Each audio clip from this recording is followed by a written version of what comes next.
And what's really at stake here? Let's lay it out really quick here. What's at stake? And you mentioned this early on in the book. What's at stake with this Great Dechurching? Yeah, so let's start with what's at stake, even if you don't care. Let's say you're an atheist. Why would I care about this phenomenon? Well, there aren't many phenomenons that hit 1 in 6 adults in our country, and so it should be sociologically curious. And you're talking about the reordering of how people spend their time and their habits and their rhythms. So that should be interesting. Also, the social safety net in our country, in terms of, one study puts the social safety net as being as much as 40% comprised of religious nonprofits. And so when you're talking about 1 in 6, adult Americans who've left, the left the houses of worship, you're talking about a significant amount of the social safety net kind of likely eroding, because I'm guessing that those, most of those people are not, giving to those kinds of causes anymore. But I mean, the biggest thing, and again, this is, if you're somebody who is a person of faith, and especially if you're a Christian, you want to care about these things because go back to COVID, okay? You had these COVID spikes, you had this variant and then you had that variant. Why does a spike end up collapsing?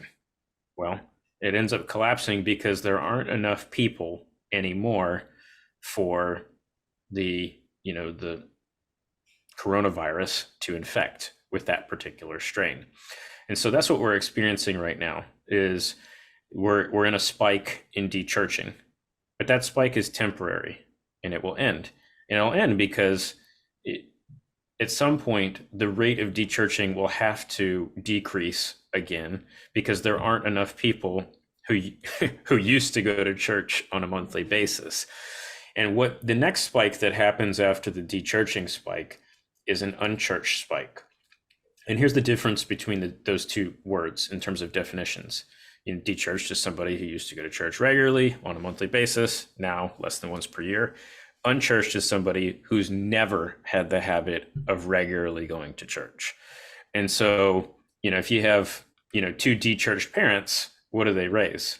Well, they're going to raise more than likely an unchurched kid. And so the dechurching phenomenon will lead to an unchurching phenomenon, and which presents, I'm not going to necessarily say that one of those is harder than the other. I think it might be. But it's definitely a new and different set of challenges. And I think while church is still somewhat on our cultural memory, we have a unique opportunity to capitalize on that, especially since most of the reasons why people, stopped going to church were very pragmatic, and many of them, didn't leave with tremendous pain. So I think that there's a lot of opportunity here, and that's a very short window of time that we have to do something about this. So hopefully, we can make a little bit of a difference and something of a dent in the short run.